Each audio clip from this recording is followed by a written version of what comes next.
I want to be as transparent as I possibly can with you. So yes, I work for Musco. I'm a staff research engineer. Been that for the last 27 years of my life, which is half of my life, almost exactly. Most of my activity I specialize in vision and lighting research. So understanding how the human eye works, how the human eye perceives light, and then how can we then take and understand the principles and put stuff into action. That is one hat that I wear. Today though, more importantly, the hat that I wear is I currently, they won't get me out of it. I keep asking to get out of it, they won't let me out of it. But I'm treasurer of the board of directors for DarkSky International. So I'm mothership land. So I'm in my 6th and final year. I'm in my 2nd term unless they change something, which we'll see if they do. But I have been treasurer for 4 years. And so I don't know if I'm doing a great job or they just can't find anybody else that wants to do it. Probably the latter of the two. So that's one hat that I'm going to be wearing. And then the other hat that I may be wearing is that for the last 18 years, I have been part of the DarkSky International Technical Committee, meaning the group of folks that come together and put together the program guidance. Some of that gets into, well, we're going to talk about sports lighting here a little bit today, but we've got one for ports. I think Amber's going to talk maybe a little bit about the different programs we have in place. But a lot of my effort with DarkSky International over the last 18 years is helping to come up with what is good lighting practices and some of the stuff that's going on now with the Roland program, the 5 principles. So what I'm going to do is largely take what Cindy presented earlier today, the 5 principles. That was part of my presentation. I had to completely wax it. I'm like, she has already covered that. I'm not covering it a second time. And then also what Chris talked about a little bit, and I'm going to kind of marry those together. And what's left to do other than I can tell you that I can stand up here for the rest of the day. I've been doing this 27 years and talk about lighting, and that's not what I'm going to do. However, if I can create demonstrations, if I can create experiences through demonstration to get you to understand topics, that's what we're going to do. So I think the announcement was made. I'm going to be playing with flashlights. Some of them, for some of you, are going to be probably bright. So I said, let's get sunglasses on people if you want to wear sunglasses. The best way to do this is just to do this, and that takes care of it as well. But I'm going to go through the concepts that Cindy talked about earlier into something that you can actually experience. And so I'm a real big believer in learning through experience. And so I've got a number of different things set up here to help tell the story. But what's most important to me is the conversation. So I've been doing this a long time. You're not going to get me too far off subject. If you have a question, just throw it out there. I'd rather have the question come up as it's happening than we wait until I get down the road and then all of a sudden I forgot what that question was. So let's ask the questions as we go. But this is really going to be a demonstration, series of demonstrations. And then at the end, we got Ben Voelliger is with us, and he is going to talk about what he covers here in the state of Texas as far as Musco sorts of things go from a sports lighting standpoint.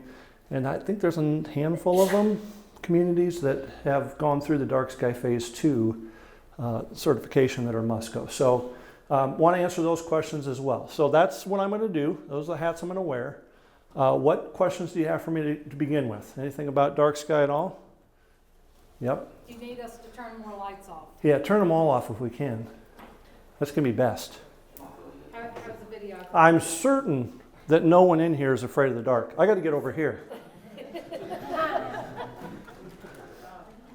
If I got people afraid of the dark in this group, we got problems. So I'm going to start with this, hopefully. Cindy has something similar to this. This is how I look at it. The usefulness of light. If you're going to create a lumen, let's put it on the target plane. Anything that's not on the target plane or the intended surface is really waste or destruction.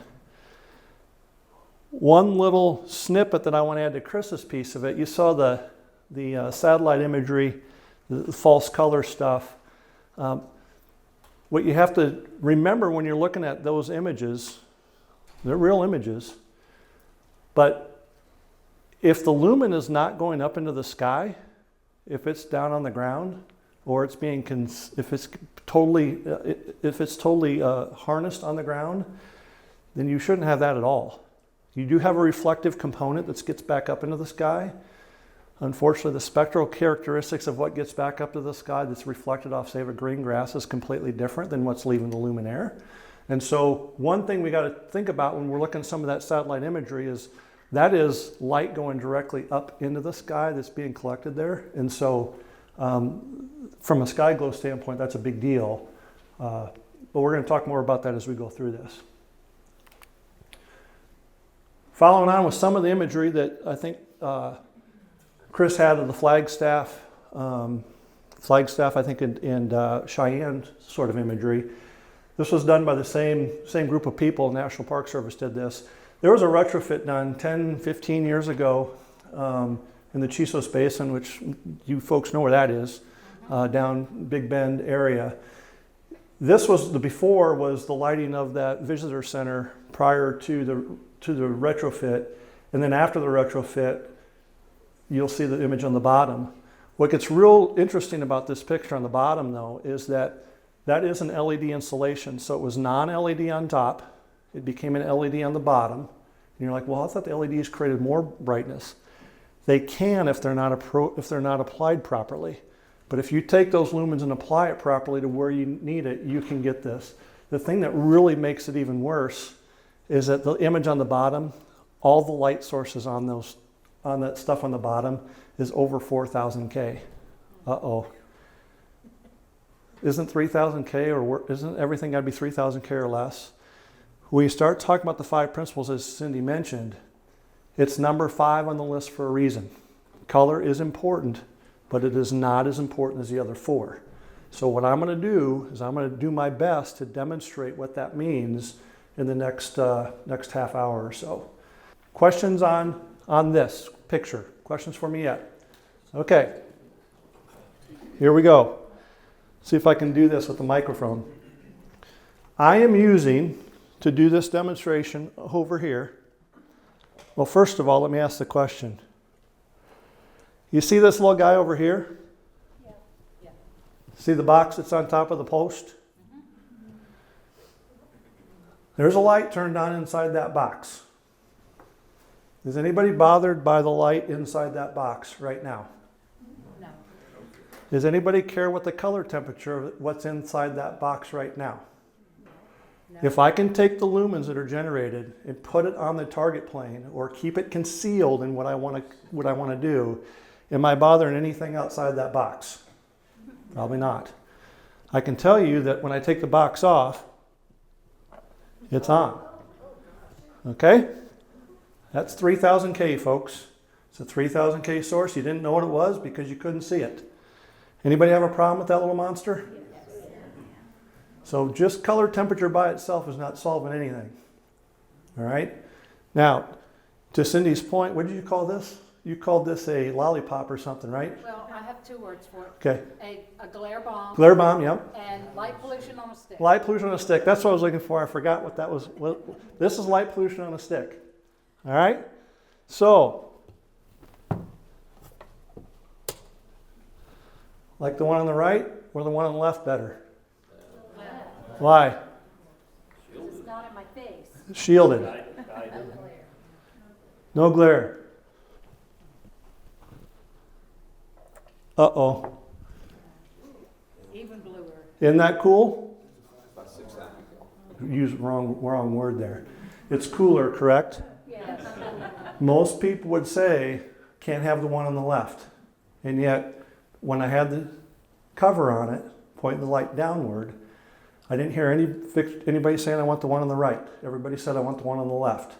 Correct. Once again, color temperature is number 5 on the list. If I do a good job at the other 4, like with the box, only having it in what I want to light, or with the shield, where it's going down and not necessarily what Cindy's talking about before, where it's just coming out the horizon, because I'll put another piece of information to that. Because one of the people that wrote that paper on the scattering of light in the atmosphere is also a board member. Connie Walker was part of that. that study, and I can tell you that a single lumen of light pointed at the horizon, one lumen of light at the horizon is 500 times more impactful to sky glow as the lumen of light going to the zenith, which is straight up. So by taking that lumen and directionally putting it at the horizon, you have a 500 times greater impact on sky glow than if it has a chance of getting out of the atmosphere. And so that was work that she was part of and others, but it's kind of the same thing here. We want to make sure that we don't have light at the horizon, so it's not just about doing the full cutoff. It's about, we're fully shielded. It's about getting the light less than that 15 degrees downward tilt so that it doesn't have as big an opportunity to scatter. All right, turn these off. Those are probably plenty bright. All right, here we go. I have in my hand a AA mini maglite flashlight. Bought it off Amazon, took the lens cover off. Each one of these has a single LED chip. I then 3D printed, great technology these days, 3D printers. I 3D printed a lens that has an optic in it. When we're done with this, I'll let you come up and you can look at all this stuff. But that optic is such that I can put over the top of this to help control the lumens. Then I 3D printed another part that acts as a visor. So I can add that to it as well, and I can have all three components in one unit. So what I have here is exhibit 1 with just the LED, exhibit 2 with the optic, and exhibit 3 with the optic and the visor. Okay, we ready for this? Sunglasses, please, if you have them, because some of you are more sensitive to light than others, or hands over the eyes works well too. This is a single mini maglite flashlight, 2 AA batteries, about 3 watts of power is what it's consuming. Okay, here we go. That's 3 watts of power. Now, what gets fun with this is that you start looking at what's the purpose of any light source. The main purpose of any light source, man-made light source, is to convert electrical energy into light energy, right? That's what we make them for. We want to create light energy, but we have to consume something, so we consume electrical energy. I had to know how many lumens of light is this thing putting out. Any guesses? 355 lumens of light is what that thing puts out. 3 watts, 355 lumens. Do simple math here, it's about 120 lumens per watt. Anybody ever heard of the DLC, Design Light Consortium? Anybody ever heard of energy utilities giving rebates for energy efficiency incentives? Yes. Okay. It's very common these days for someone to say, I'm going to take that one down that's only 100 lumens per watt and put one up that's 125 lumens per watt because it's a lot more energy efficient. This is 120 lumens per watt. We're done looking at that. It's bright enough. Of that light that's being generated, how much of it was hitting my target plane? 20%? A very small percentage. It was about 5 lumens of light hitting my, if I had a 1 foot by 1 foot square down here on the floor that my target was, definition of a foot candle is 1 lumen per square foot. So if I wanted 5 foot candles on it, I would need to put 5 lumens on that 1 foot by 1 foot area. Okay? That means I got 350 lumens are going elsewhere. Everywhere in that case. So I put the optic on it.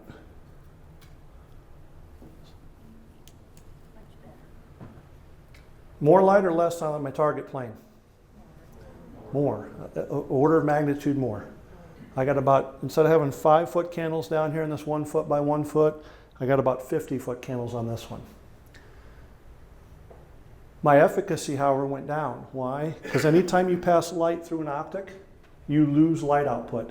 Anytime light passes through a material, aka acrylic, silicon, whatever it is your material is, or you reflect it off a surface, the sides of that optic, you lose a little bit of light. So now all of a sudden, I've only got 325 lumens leaving this one. Still same 3-watt flashlight, just now only have 325 getting out of it because of the optical system. So now I'm about 108 lumens per watt. 120, 108. And yet, what's different? My target efficiency is what we really ought to care about. It shouldn't be what's leaving the luminaire. It should be about what's hitting the target plane. So even though this one's less efficient coming out of the luminaire, I've got 10 times more light on my target plane.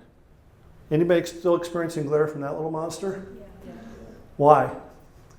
Because I can see the source of the light. Because in the LED world we live in, Cindy's absolutely right. They are small little packets of energy of material that when light comes out of it, they've got to produce a lot of light for a small little area. You physically cannot dim these things down low enough that they're not going to cause glare. And so if you're experiencing glare from that thing right now, it's because you still can see the source. And if you can still see the source, that's what's causing the glare. Now, let's go to exhibit number 3.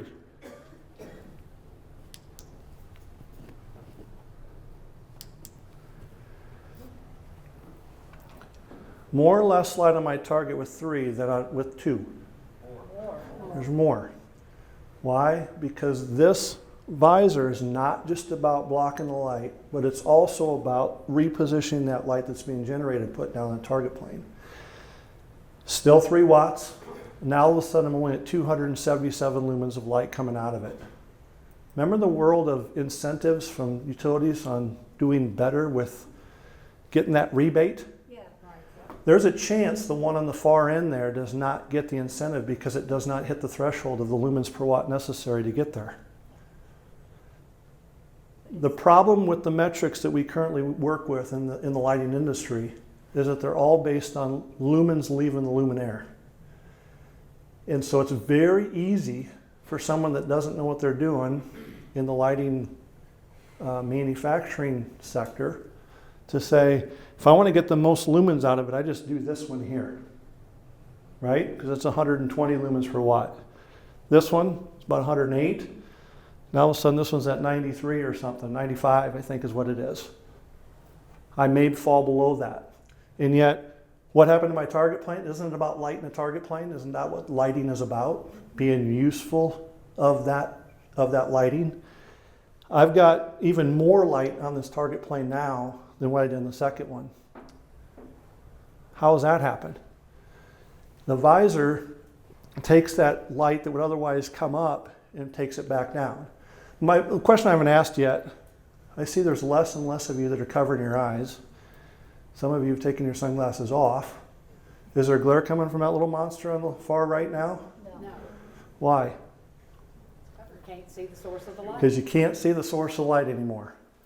So that's exactly right. So this is a demonstration that says what's going on in the industry, and I see this a lot. I see this with street lights, parking lot lights, sports lighting. Someone will come in and say, you've got that old metal halide or high pressure sodium stuff, and it's consuming whatever 400 watts of energy. I can put a 20 watt LED up there and have better efficacy than the before. The problem with it is that yes, you're getting lumens out of the luminaire, but you're not putting it on the target plane. It isn't about putting it on the target plane. That's what we're here for. That's what we want to do. And so you have to be real careful when you start looking at energy efficient metrics that you're looking at the right stuff. What questions do you have on this?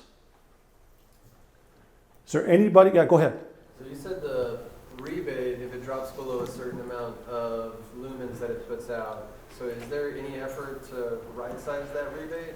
It's a lumen per watt deal. So what they're doing is, and so the Department of Energy kind of sets that. Department of Energy will say, well, we got to get better. So if the best of the best was 120 lumens per watt, if you want to be the gold standard, we got to go to 130 lumens per watt. So what they're doing is they're incentivizing someone making a poor defining optical system to get to those thresholds so they get the rebate. And what I'm trying to do within the industry, so the other piece of it that I have not mentioned yet is, aside from DarkSky International, I reside on 5 Illuminating Engineering Society committees in my spare time, one of which I chair. So I chair the Discomfort, Glare, and Outdoor Nighttime Environments Committee. That's the one that for over 100 years we've been trying to figure out is what causes discomfort glare, how do you measure it, how do you predict it, and what is the threshold by which discomfort glare is going to be present. And so we're getting closer to that metric, or getting closer to that document, but we're not quite there yet. We're still working towards it, but it's taken a ton of time and effort to get there. But that's my other duties as a side. I do that on the side when I don't have anything else going on. But what other questions do you have on this? Did I answer your question back there somewhat? Yeah, go ahead. I just wanted to know if there's any, like, you're working on a paper, I guess, that's going to Yeah. help to change the thought that instead of just energy efficiency, it's also target playing is also important. Yeah, so like with the DLC, I'm picking on the DLC a little bit here, but it's not nothing DLCs, they know it. They can't do much because they don't really know the application in which they're putting on the products itself. And so DLC has taken great steps to do the Luna program. So they've got a Luna program that kind of gets into that instead of the quantity metric, they get into more quality metrics. It still comes back to, though, you got to know how that's being applied, how that luminaire is being applied. And if you don't have that application basis, and I appreciate this group, the DarkSky Texas, on your website, the calculator, that calculator is going to help educate people on, okay, we know it's not applied properly. How do we go about making it better? And so that's what people can't, you don't have to be a lighting designer to do it. It doesn't take a lighting designer to do it, as Cindy mentioned. But at the same time, you can't just look at photometry, because if you just look at straight photometry, this one's going to win out every time. And we all see that one's not the right one to do. Other questions? Yeah. Did they make that law for that policy, because that's all they can control? Yeah, it's kind of like... All you have to do is put a shield over Yeah. and you say, oh. It's kind of like it's history that builds on it. So it kind of goes back to the Energy Star stuff. How do we get better energy efficient? When everything's based on energy efficiency, you just go to lighting and say, how do we make it more energy efficient? Well, we just got to create more light for the amount of watts we're consuming. And so it kind of pushes it down that path. And so we're trying to gradually work people back to, but it's about lighting a target plane, and how do you do it in a quality side of things so that you're not impacting flora, fauna, neighbors, that sort of stuff. Rather than just looking at the money. All right, just looking at the money, that's the wrong way to look at it. All right, so other questions? Good stuff. I lost my wand. There it is. Yeah, go ahead. Are you aware of any attempt to make, consumers have no control, because when a consumer says, I want light, that goes where it is, but there's no choice. Is there any forum for consumers to ask for something? Like, Yes. headlights. Yeah. I Okay. hate the new headlights. I'm gonna. But that's what comes with it. I'm going to come back to that one right now. So let me answer your question. The first question. The first question is, there are brand sponsors for DarkSky International, the big international group. Musco happens to be one. We're a brand partner, but so has Home Depot and Lowe's have got onto that. And what they're asking us is to help them come up with, how do we promote good dark sky products so that the consumer has some educated choices to do. They're still working through that. Amber, I don't know if you have any more information on that with Home Depot or Lowe's, but they understand that there are consumers like people in this room that want to do it right, they just don't know how. And so they're working with them to come up with a way so that there's dark sky, not only branding, but a kind of a section that they can go as a consumer and you can find good stuff. They carry the bulbs that we talked about this morning with the switch on going from Yeah. 3,000 to 27 or whatever it is. Yeah. So some of that though is They're it's not expensive. some of that though is it's just the bulb. The bulb's not going to do it. You gotta have the right, like what the group brought this morning. That's a great little the light show in a box is a great little demonstration that shows you that you can put a light bulb in there that's color changing. But if you still put it in the one on the right, it's probably still not going to be good. You got to put it in the one on the left because you want the light going down. All right, so let's roll into the sports component here real quick. DarkSky International has a sports lighting program, and this is going to be hard to believe, but we feel, DarkSky International, board of directors, staff, and Amber's part of that staff, feel that a sporting complex in a dark sky community can coexist. It is possible. And I'm going to have Ben talk about it here in a little bit, but I think there's four or five towns or cities in the Hill Country area that have not only phase 1 approval from DarkSky, but phase 2, which is the audit side of it, which is the more important of the two. But I'm going to walk through real quick the sports lighting guidelines just to give you a taste on what it takes for a sporting facility to comply with the guidelines that align with the 5 principles that Cindy discussed. So the first one is the certification process. There's two phases to this. Phase 1 is what I'm going to call a design phase, where you basically, the lighting designer, you need a lighting designer because we need to know how the thing's going to be applied. The lighting designer sends their calculation into the staff. It's actually James Brigigliano. He's the administrator of the sports lighting program. And then he's got a software package that says, okay, this is going to be compliant or not. But that's not enough, because what happens after it's approved from that standpoint, you're still relying on a contractor to get it installed properly. And we all know that those don't go out sometimes the way we want and we hope to, as in another Cindy story with that contractor you had that was talking about the gas pump portion of it. And so what phase 2 is about is that's the audit. So once it gets installed, what James will do is he'll go back out. He'll physically come out to the site. He'll do light audit for the entire thing. And at that point, if it still meets the criteria the way it was installed, it complies and it gets a phase 2 certification. If it doesn't, not only do you not get the phase 2 certification, but the town's like, okay, now what do? We got to fix this thing, and so then it has to get fixed. So that's the 2 phases. And then here's where it gets into the 5 principles. So we've already determined it's useful, right? Else we wouldn't light it. So a baseball field, you want to play at night, you got to have lights on it. So you've already gone through step 1 where someone's decided it's useful to do this. Whatever reason that is, we're going to do it. All right, so then we get into the targeted component.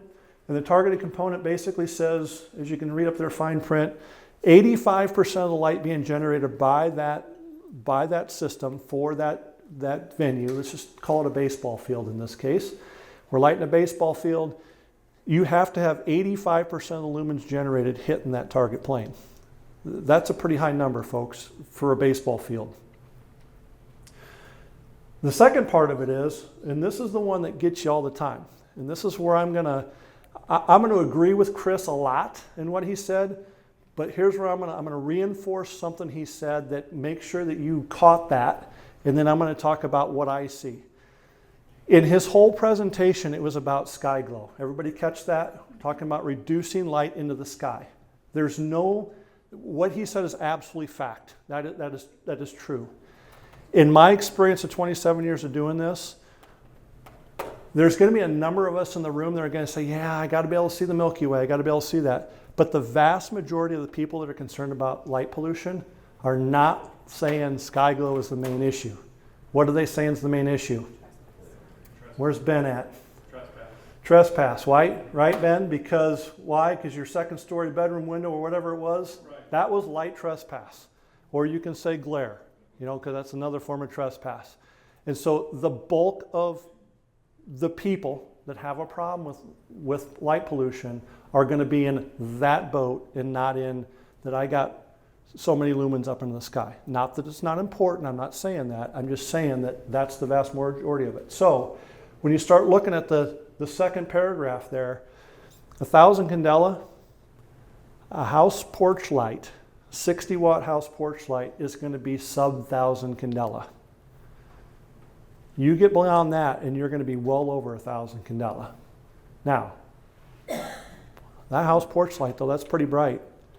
Folks, I'm talking about a sports field here. I'm not talking about a porch light. I'm talking about lighting an entire sports field.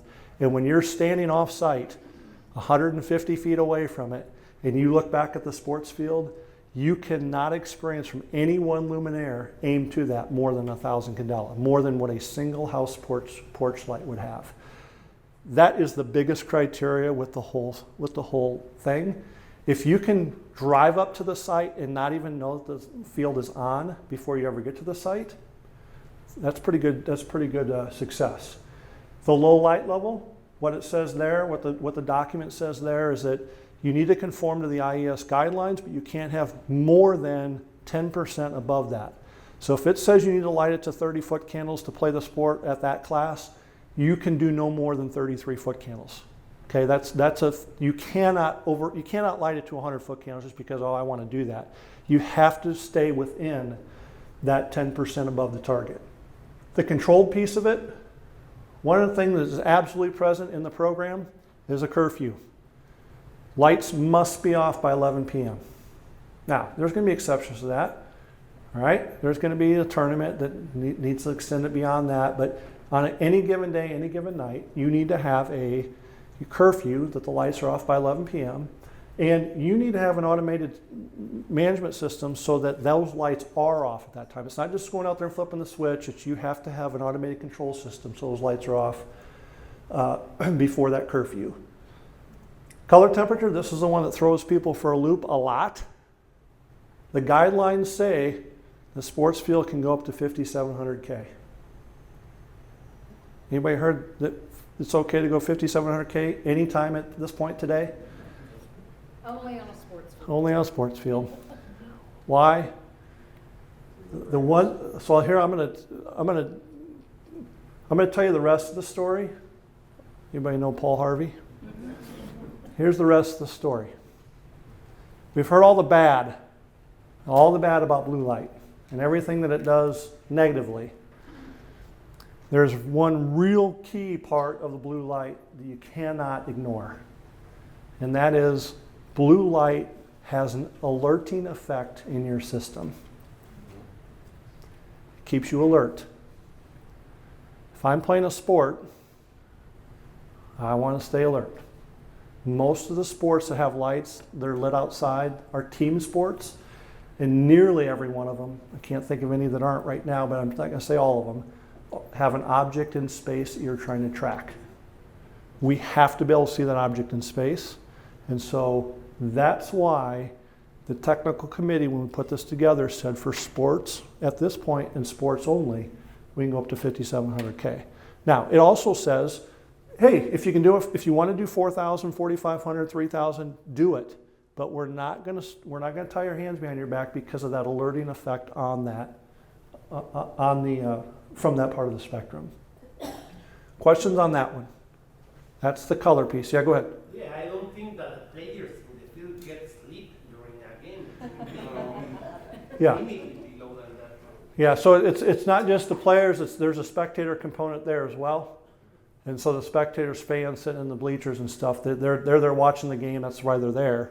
And so you do have to be concerned about their well-being as well.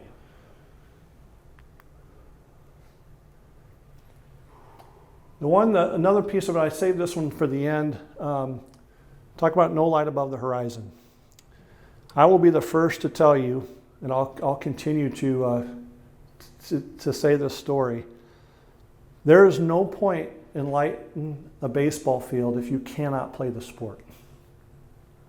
Why would we light a field if when we went out there to play, we couldn't see the ball as it went into the sky? So with aerial sports, you do need some light above the horizon. All right, now this is where I'm the black sheep of the family here, because I'm gonna talk about something that you were like, well, we just said we can't have any light above the horizon. In sport, if you're playing baseball, football, cricket, something that's aerial, you need to be able to see that object in space, so there's no point in doing it. To get that light into that region, you do need to dedicate a certain amount of light going in the sky. So what this program says is for aerial sports and aerial sports only, not soccer, not lawn bowling, talking baseball, softball, football, you need to have a certain amount of light, and it will allow up to 8%. 8% of the total generated lumens, that's the downlight, the uplight, everything included, you can have no more than 8% of the total lumens generated going up into the sky. It's kind of a tough one to meet, really. You can't just throw lights on a field and make it work. You got to do some kind of creative things to get that done. But you have to conform, I think that was the last one. Yeah, you have to conform to all of these pieces of that program to be considered certified. If you miss even one of them, it's a fail. And James has no problem writing failure on the document that he puts out if it doesn't meet it. Questions on this? All right, so let me show you what that means. You're going to need your glasses again. I've taken, first of all, the stuff that Ben is out working with you on as far as Little League fields, baseball fields, football fields. Remember, this is 3 watts over here. He's working with 1,200 to 1,500 watt luminaires. A lot of power. I will not bring a 12 or 1,500 watt luminaire in a space this big and turn it on. That is not the way I roll. However, if I scale down one of those 1,200 watt fixtures to something like this and make it 12 watts, all right, so now we're not at 3 anymore, we're at 12, but we're still 2 orders of magnitude less than what the normal one is.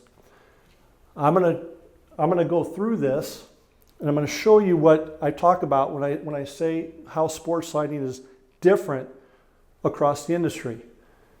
The truth is, everybody in the industry that does sports has 3 components to their luminaire. Any guesses on what 3 components the luminaire has? First one, a heat sink. If you don't have a heat sink, you will melt an LED down really quick. That's how you kill LEDs the quickest, is not manage the heat. So you need a heat sink, the fins, all that sort of stuff. The second thing you need is an array of sources. Everybody uses an array of LED chips. And then the third thing that you need is an optic. You need a way to harness the lumens so that you can put it down where you want it instead of just letting it go everywhere like I did with this one. That's what I have here. Heat sink, array of sources, and an optic. Sunglasses or hands? Get ready. Everybody ready? All right, let me turn it on. Okay, it's on. Now, some of you are going to not be able to look at that, I know. This thing is crazy efficient at harnessing lumens. This is where we have to separate out 2 things that are known in the market: spill light and glare. It is very possible to harness the lumens, spill light, aka spill light, while at the same time not address the glare. Anybody experiencing glare from that little guy right there? Probably everybody. And if you took a quick glance and then closed your eyes, you're probably counting 8 little blue dots in your after image. Those little blue dots are a pretty good indication that you had some level of discomfort. That duration is temporal. The longer it lasts, the more discomfort you had. The shorter it is, the less discomfort you had. But I have right now 77 lumens of light hitting that target plane. Sorry, 77 foot candles, not lumens. 77 foot candles hitting that target plane. The difference is you can go with that solution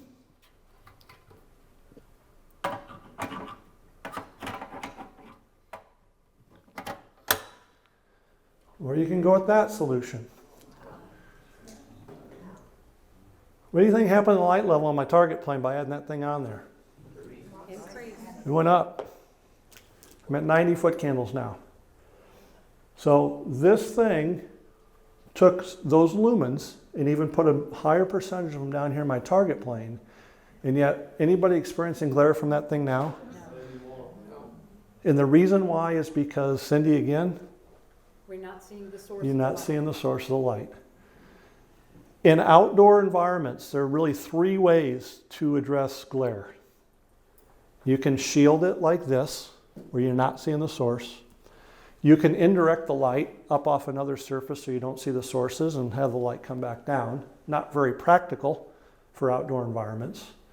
And then the third one is you can use a diffuser. So you can diffuse that so you don't see the sources individually, But in a sporting application, as soon as you diffuse it, you spread that light out, meaning you cannot project light any longer. So you're trying to, in sports, you're trying to project light from here out there a long distance. And so as soon as you put a diffuser sheet on it, you lose that ability to project. That's why the visor is really the big deal. Now, here's the thing. This works really good for playing soccer. This room's not crazy dark, but you can tell that at some point I go from lit object to shadow object. If that ball gets hit in the sky, now all of a sudden I lose it, I can't see it. So this is where you need to have, it looks like I blew up the ceiling, right? But I can see the ball. In reality, what goes up can only be 80% of the total generated. 80. 8%. Thanks for correcting me. It can only be 8%. Yeah, thanks for listening. Now, it can only be 8% of the total generated. So a little out of context here, just because I got small room, got a little source here, a little bit bigger source there. But the reality is, if I'm going to play the sport, I have to be able to track the ball in space. And if I can't track the ball in space, there's no point in even lighting it in the first place. So that's the trick to getting light on the target plane. The 85%, not creating the glare. Oh, I had that. I just turned that thing off. Anybody experience glare when I turn that thing on? No. So what you're doing is you're creating for the neighborhood. You're creating a wedge where the light coming down is on the target plane and the light going up is to light the object without getting into problems like in the second story bedroom window, if that happens to be your home. In locations like Fredericksburg here, in the hill country in total, where you got different hills and stuff, that's just stuff we got to work through the design and audit process to make sure that if you do have an elevated home, as Cindy mentioned with that calculator, that we can address that when that time comes. Questions on this? Yes, sir. Yes, when there is air gain, that the ball go very high, I never have seen a case where the ball overpassed the height of the lightning. So I wonder if it's really needed to be pointed upwards. Yeah. My point of view should be enough with a high beams. Yeah, so what happens is, so look where my hand is. Okay, I got light here, but I don't have it here. Right. So I can't put light in the middle of the field. I can't put a pole in the middle of the field, so I got to light it from the perimeter. So even though I'm not going to hit the ball above the lights here, you only have to get out here to hit it above that cutoff. Yeah, but this is only one source, and any field there are several sources covering Yeah. like a dome. Yep. Yep. And what happens, and this is where my experience and understanding the sports and playing in this realm a long time, I know that when you take a ball and you trajectory everywhere it goes, you need to get coverage, and so you need to have that uplight component, else you will not have it with the downlight. A soccer header doesn't go nearly as high as, say, a pop fly in Yeah. baseball. They've hit the underside of the ceiling at the Astrodome, the pop flies. Yeah. That's on the floor. Yeah. Yeah, soccer shouldn't have these. You shouldn't have these on a soccer field. You're going to have them on a baseball field, probably a football field, but not a soccer field. Other questions? How does that, You go ahead. Yeah, go ahead, Amber. how does that kind of lighting, what would you use for like a horse track or a race car track? Yeah, horse tracks are going to have this stuff. You only need that light going up if you have an aerial sport. And a horse track and auto are not considered aerial sports. Yeah. We hope. What kind of cost are we talking about to retrofit a normal, small town high school stadium to, This is where I'm going to turn that part of the conversation over to Ben, because Ben is your guy that's going to know that piece of it. That's outside of my bag of tricks, but Ben will know that. So I'm going to give it up here to Ben here in a minute. He's going to talk about the different facilities here in the Hill Country area and surrounding that have facilities that are meeting this criteria. So if you want to go look at one to see what that feels like, what that DarkSky approved feels like, he'll give you that reference list and you can go look at them. Yes, ma'am.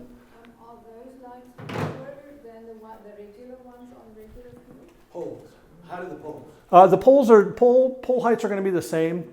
What people tend to forget is that if I have a really short mounting height, I got to get light out there.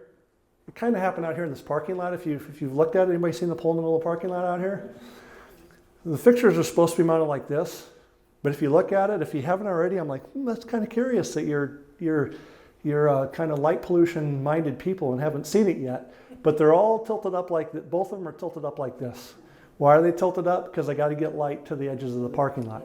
So what ends up happening is that the thought is, well, I'll just make a shorter pole and take care of it. The problem with it is the shorter the pole, the more you have to tip it. If I have a taller pole, I can get more downward direction to it.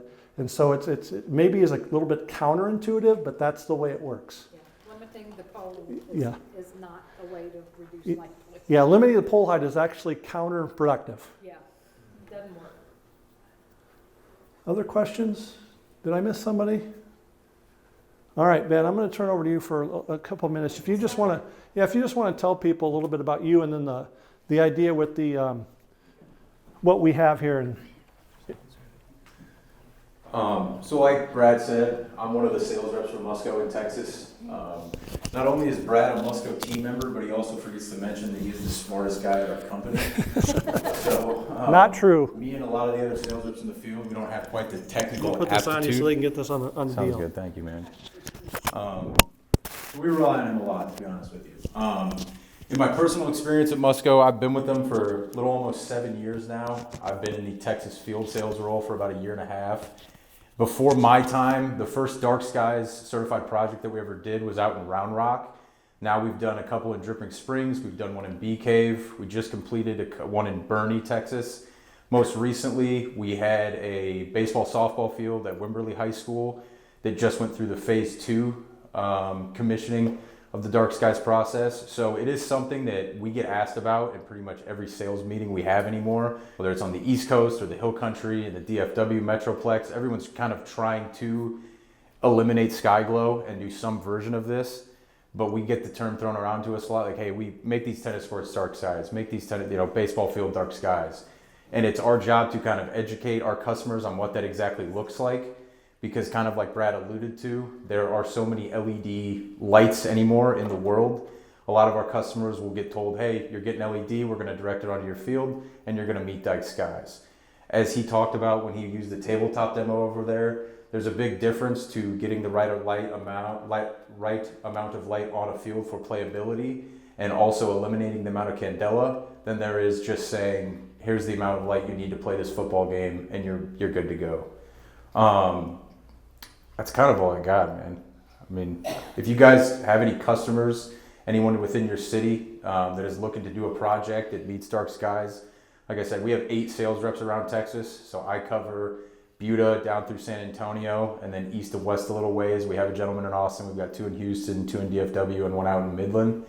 If you need to get a hold of any of them for any sports facilities projects that come up, you can grab one of my business cards. I can get you in touch with them. You can also find them on our website. We have a Find Your Rep page. It's very, very easy to get to. At least we hope it is.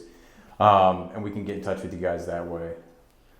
Any questions about that stuff? Someone asked about the cost, Cost. So the cost, the cost is a very complicated thing, because I will say this, based on the sport that you're playing, it's going to require a different amount of lumens. So to kind of put it in perspective, for a softball field at a high school level or a Parks and Rec level, if it's a 200-foot radius field, we can light those with about 4 60-foot poles and pretty much 20 to 22 of our LED fixtures. If we look at like a high school level baseball field where you're looking at a radius of 350, 400 to center, 350 to right, you're most likely going to need 6 or 8 poles. The outfield poles are going to need to be maybe 70 to 80 feet, and you're going to need anywhere from probably 48 to 52 fixtures. So the one thing that we try to talk about when it comes to Musco is we don't have essentially a standard system for a field. Everything we do is custom to the field that we're lighting. So if we light a baseball field and let's say the B poles, which go down left, down the first base or third base line, those typically we like to put those as close to the fence as we can so that they're getting that part of the field well lit. If there's a massive bullpen there that's obstructing it and the pole needs to go, let's say 15 feet back, you're looking at the pole height possibly going up 10 feet and adding another fixture too.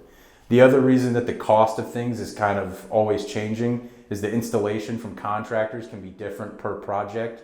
So if it's a wide open field and these guys can pull right up to a pole, take their crane up, retrofit the lights or stand a pole, it's gonna be cheaper than if they need to get a 100-foot boom lift to go around a tree or around an object. So the price is always something that is pretty much forever changing depending on the project and the type of field.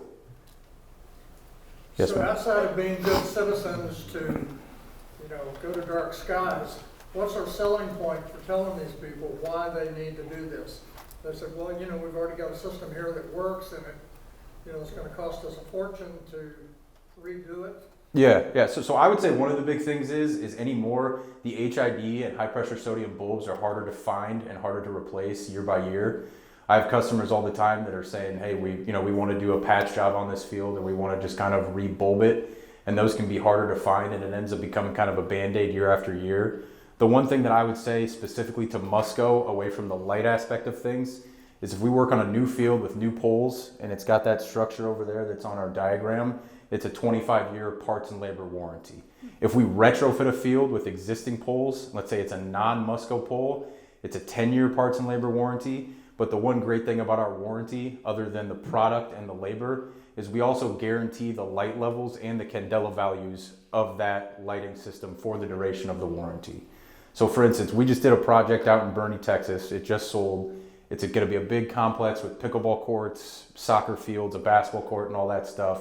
There's a lighting design associated with that project with foot candle measurements on the field and then candela values on the outside of it.